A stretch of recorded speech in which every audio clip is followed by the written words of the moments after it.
Back at it again, like I promised. We're gonna try and get this thing running. And that starts with getting these exhaust manifolds back in. Won't this be fun? Exhaust manifolds always are. I got the camera in what I think is the best view to watch my struggle of this.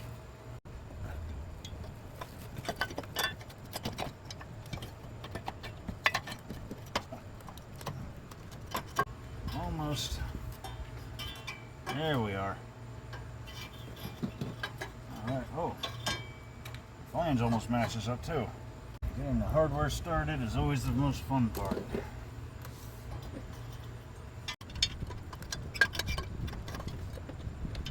I need to get the flange down here right first, I guess.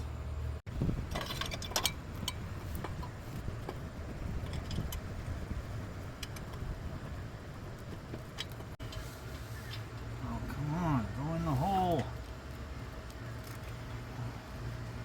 Cutting into the hole, right? Yep, threads in, no problem. Just can't find the hole when I have it through the manifold.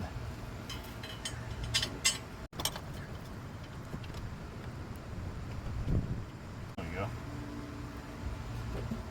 Hang on a minute.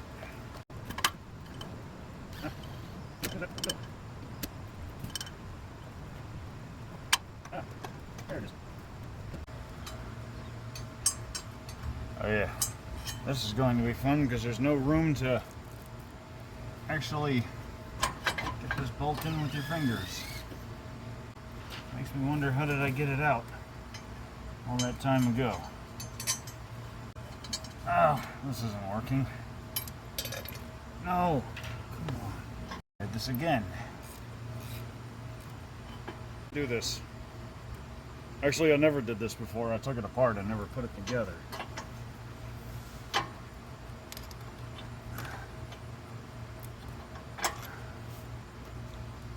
Okay, maybe I can get this one started first, and that'll help me get another one started. There we go.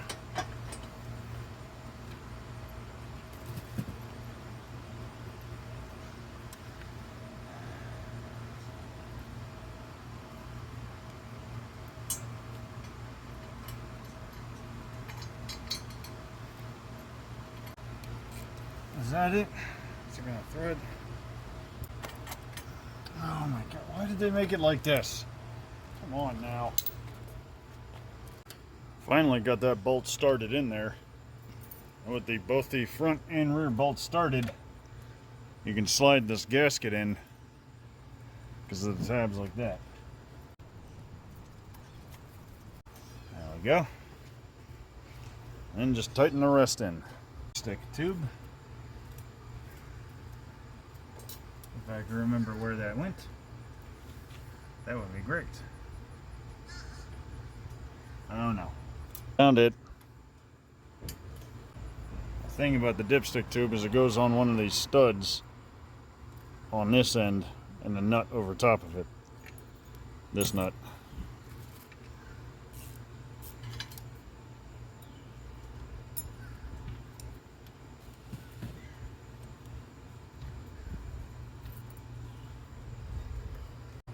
There. Now I got it all tightened down, off camera. Time to do the other side. Other exhaust manifold is back in through the magic of editing and not filming it because there wasn't any real good place to get the camera in there. But we are so much closer to firing this thing up. Got all the fluids topped off, checked everything for tightness. Here we go.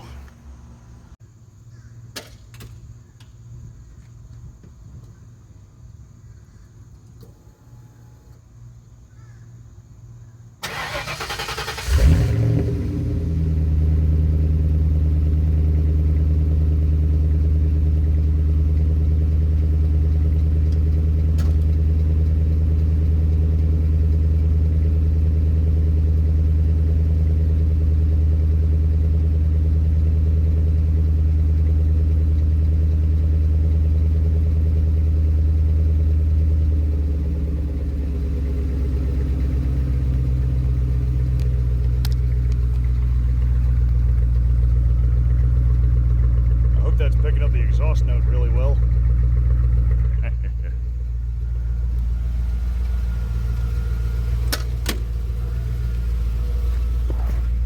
Look at that, it's alive.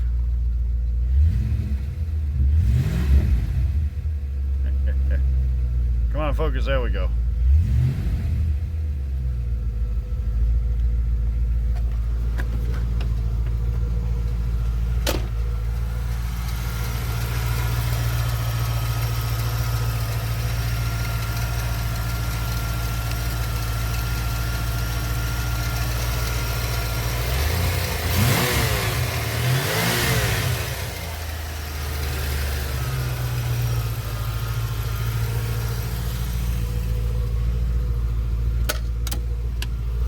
All right. All right, bit of a confession time. This is a later video. I have already got this car started before. I don't know if you can hear me. But yeah, this car was started before. I've actually been driving it to work for a little over a week. Got a little ambitious and I didn't record it, but the night we did get it running, I kid you not, it did just fire up that easily. And I had to also top off the transmission fluid, but it runs and drives like it used to. And I couldn't be happier for that. So here we are, it's been some time since the last clip I took, but good news, passed inspection. Good to do what I want with this thing for another 2 years. And I've been driving it back and forth to work for the past little while now, and it's been really good to me. No issue stalling out or nothing. Been running like a clock, and it's like, it's almost daily drivable again. Almost. But it's got some issues. Yeah, I need to address the brakes. They were all rusted from sitting and I haven't done anything about them. I've just been using them, and there's a lot of travel in the pedal before they start to grab, and trying to stop this thing in certain situations can be scary. You gotta pop it in neutral and stand on the brakes if anything ever makes you have to stop really fast. But one issue I'm gonna take care of right now is this. Cleaning the high flow air filter. I got a K&N on this thing because it's been brought to my attention through watching YouTubers and everything I've seen. Oh wow, look at all that. It's because I got a ram air tube on this too. You can't see it down below, but I don't know if I pointed out this before, but inside that box is connected to this tube down here, which used to be facing forward, but now it's not. Yeah. And those are off the shelf at, you know, your local parts store. Nice little modification to accompany this. But yeah, wow, yeah. I actually got things stuck in it. Let me see. You can just, yeah, tamp all that junk out. That does a lot. But it's been brought to my attention that a lot of you car guys out there like to get these high flow air filters, throw them in the car, and then just forget about them. They're cleanable and reusable in lifetime, especially these K&Ns, and rewashable, but nobody ever rewashes them. So I'm going to show you how to do that now. First you got to take it out, and also you got to have a paper replacement, unless you're just not going to drive the car until you're done cleaning the filter. But just in case I do got to go anywhere with this, I know I'm doing this all by hand, I got a paper element to go in there that's nice and clean, and it only goes in there when I'm cleaning the K&N. Alright, now I'm going to get this put back together and get ready to clean this thing. Never clean these things is that it'll just keep getting gunked up and it'll keep getting less breathable and restrictable. My cat's in the background, sorry for that, but I'm trying to record this. Yeah, you see how it's all black, but this is stained because this one's old. I've had it as long as the car. And this stain never completely goes away, but it's still better to just clean it and get all that junk out. Here's the one side that the air goes through that faces the intake, and as you can see, it's not bad at all. This is where the air goes through that catches all the dirt. That's Ed saying hi and telling me to give him attention. Now when you buy the cleaner, or when you're ready to clean this, your first instinct will be to buy the cleaning kit, the little box that comes with the both of these. And the only problem with that, I'm going to tell you right now, is this. The little spray bottle of cleaner.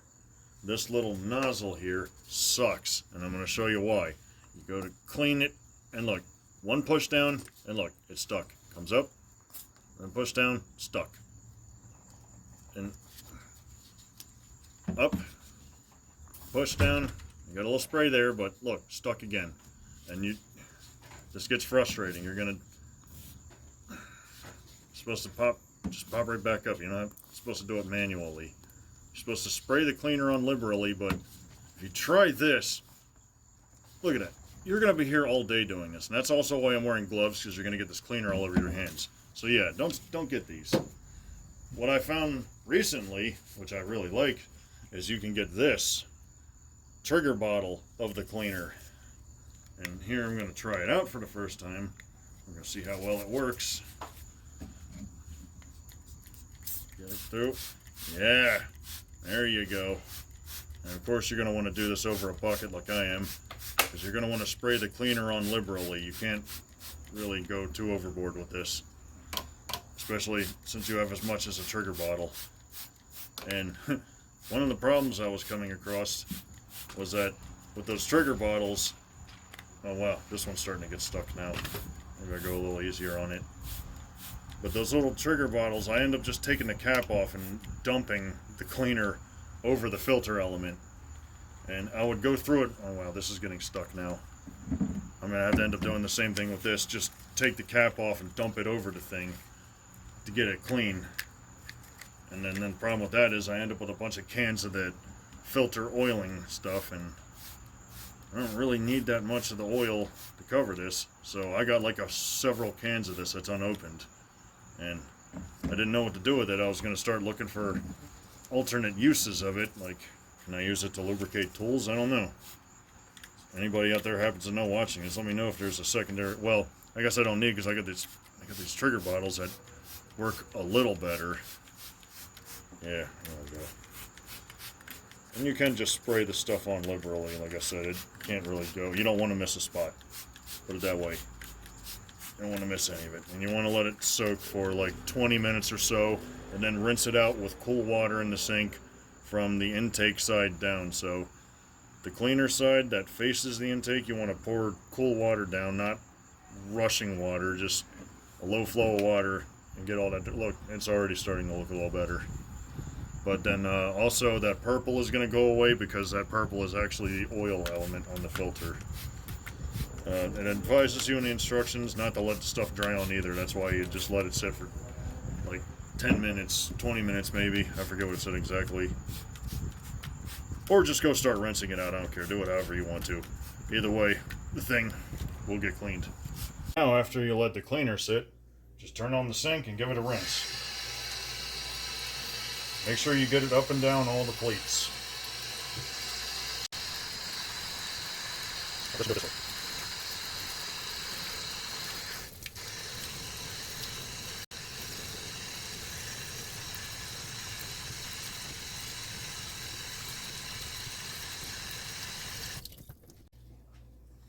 Look at that. Already looking much better. Like I said, I've had this almost as long as a car, so some of this staining isn't going to go away.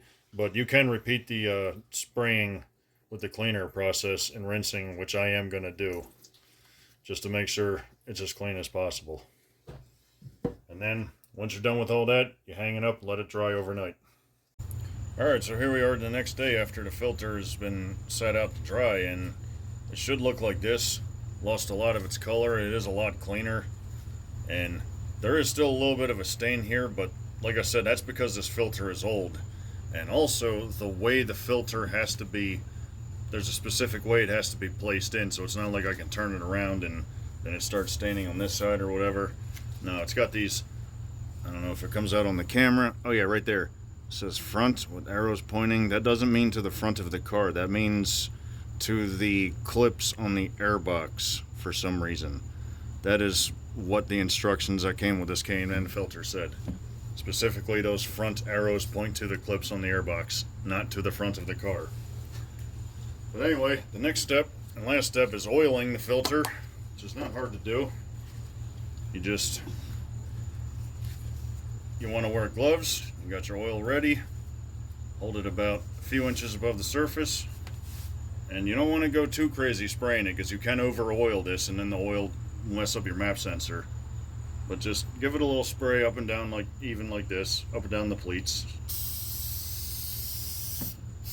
Alright, And get that nice rich purple color into it again.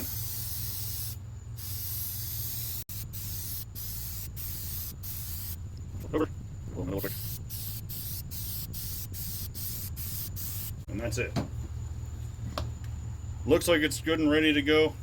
Do not put it back in yet. Let it wick for 20 minutes. Alright, it's been 20 minutes and the filter has had time to wick. Now, if it's not discolored in any spots, meaning like along this edge here, I don't know if it comes out on the camera, but it's kind of light in color where this purple over here is kind of rich. And maybe I'll do a little more touch up on this side. It doesn't look, it's kind of dirty, but I'll just give a little light spray on this side. But yeah, this is when you want to touch up any light spots. You want to have this nice, rich, even purple color along the side. Also, you're going to want to have rags or shop towels handy because you're not going to necessarily need it around the edges of the inside this pleat. There we go. And just going to give a light. Alright.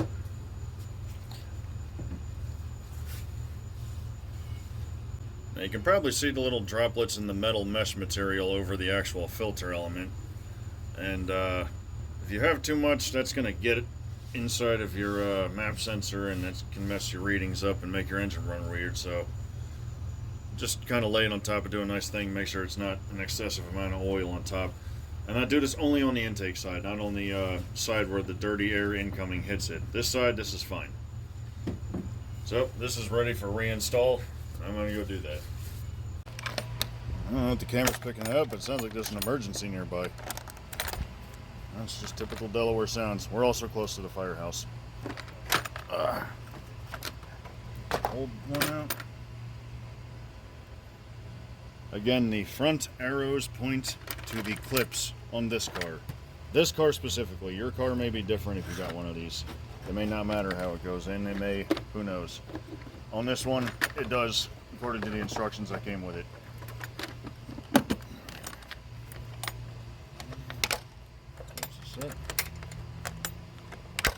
Alright.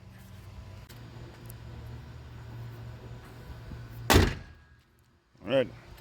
Take this thing for its first drive on this channel. How exciting will this be? Let's find out.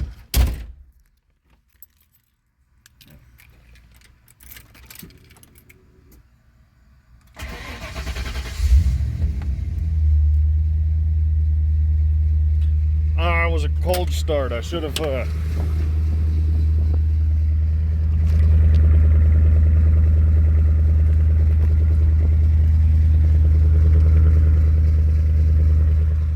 you go.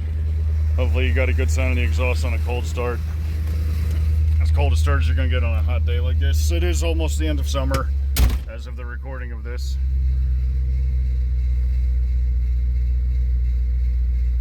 I don't know how well you can hear the car from inside here. It does make some not happy noises, but nothing that'll stop it from driving. So let's go.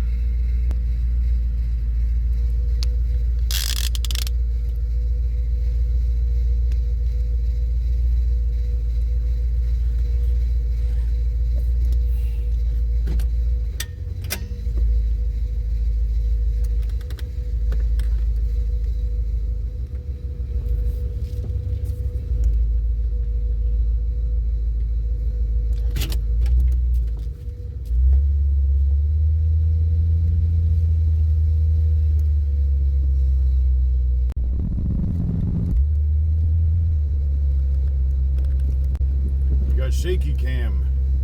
That's just the shakiness of the car, and not really too much I can do about this at that point. Do about that at this point.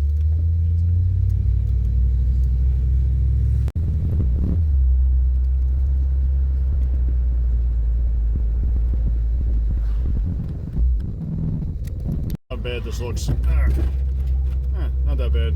Looks going over a speed bump.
So, as you can plainly tell from watching all that, not only does it still run and drive, but she's still got plenty of pep to her step.